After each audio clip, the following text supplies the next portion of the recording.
All right. So let's go look at IOST. That was the next request.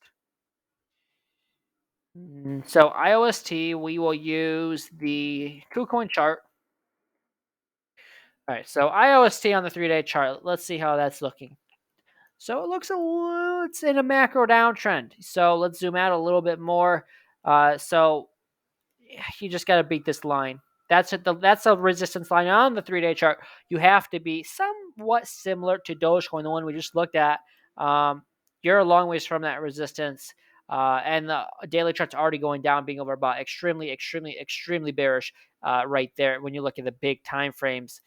So yeah, the price to beat on the 3-day chart and probably on the daily chart, I should say, is 2.5 cents. You are nowhere near that. That'll be over 100% move to the upside if you wanted to beat that.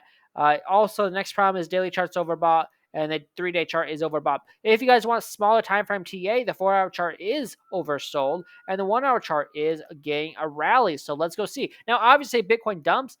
This will not play out. I charted it in a falling wedge of some kind. The problem is you just lost your key support level on the falling wedge, which tells me it's going to break to the downside, especially if Bitcoin is not bullish, which it's not. It's at 20,300. It's probably going to break 20K here soon. I hope it doesn't because I'm in another trade on Luna, but we'll see what happens. It might still go up.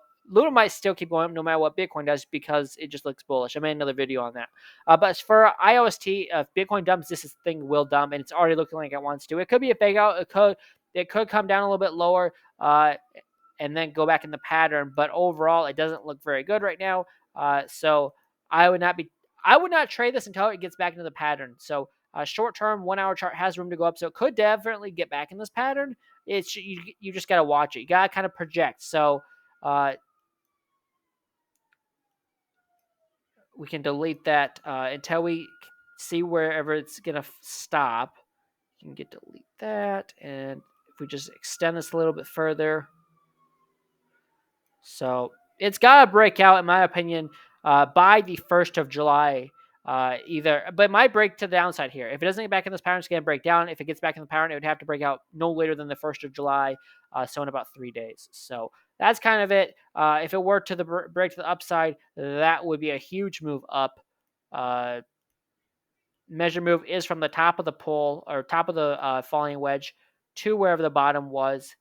If it were to break up, that would take you to 18, which that'd be a pretty move up. That'd be a nice move up if it were to play out, especially if you're using leverage, not financial advice. I would not recommend that. That's a 30% gain if it were to play out. So IOST, small timeframes could play out if it gets back to the pattern. Otherwise, look for downside. It's really that simple.